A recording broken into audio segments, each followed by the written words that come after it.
Herkese merhaba arkadaşlar. Asumanca Mutfağa hoş geldiniz. Bugün ilaç kullandığınız halde geçmeyen bir öksürüğünüz varsa işte o öksürüğe iyi gelebilecek bir çay hazırlayacağız. Çayımızın adı kelebek çayı ve birkaç malzemeyle hazırlanıyor. 2 ay kadar önce grip olmuştum. Konuşamayacak kadar seri, hızlı ve kuru bir öksürüktü. Ve anneme telefonu açtığım zaman ise bana bu tarifi verdi. Hemen tarifimde neler kullanacağımı göstermek istiyorum. Öksürük olduğum zaman tek başına cevizin kelebeğini kullanıyordum. İçindeki kelebeği, cevizin içindeki kelebeğini kullanıyordum.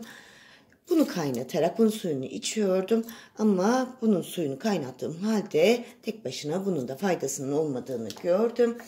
İlk önce şu cevizimizin kelebeğini, cevizin içinde iki lobun arasındaki şu kelebekten şöyle bir yemek kaşığı olacak şekilde süzgecimin üzerine alıyorum ve öncelikle bunları yıkıyorum. Yıkamış olduğum cevizimin kelebeklerini cevizimin içine alıyorum. Üzerine bir su bardağı suyumu ekliyorum ve öncelikle cevizimizin kelebeğini kaynatıyorum. Bir su bardağı su ile cevizin kelebeğini hemen şöyle bir taşım kaynatmam gerekiyor. Birkaç dakikanın içinde de kaynayacağını göreceğiz. Suyun bir yandan kaynarken ceviz kelebeğini göstermek istiyorum. Kırdığım cevizin şu iki lobunun arasındaki kısım cevizimizin kelebeği oluyor arkadaşlar. Zaten gördüğünüz gibi akciğer şeklinde. Bu kısmı kaynatmış oluyoruz. Suyumuz sadece bir taşım kaynadı.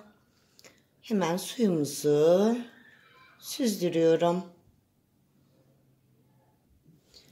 Üzerine ise zerdeçal ekleyeceğiz arkadaşlar. Zerdeçal da yine öksürük için oldukça faydalı, doğal bir besin. Zerdeçaldan ne kadar katıyoruz? Bir çay kaşığının ucu kadar zerdeçalımızı da yine çayımızın içine ekliyoruz. Şimdi ise doğal balımız var. Yine balımızdan da ben bir tatlı kaşığı olacak şekilde ekleyeceğim. Çünkü bir tatlı kaşığı balı içebilecek kadar balı çok seviyorum. Son olarak ise limonumuz var. İçine bir iki damla şöyle limonumuzu ekledikten sonra çayımızı karıştırıyoruz. Ve bu çay öksürüğümüze iyi gelecek. Bu çayı içtikten sonra balgam sökmeye başlıyoruz arkadaşlar.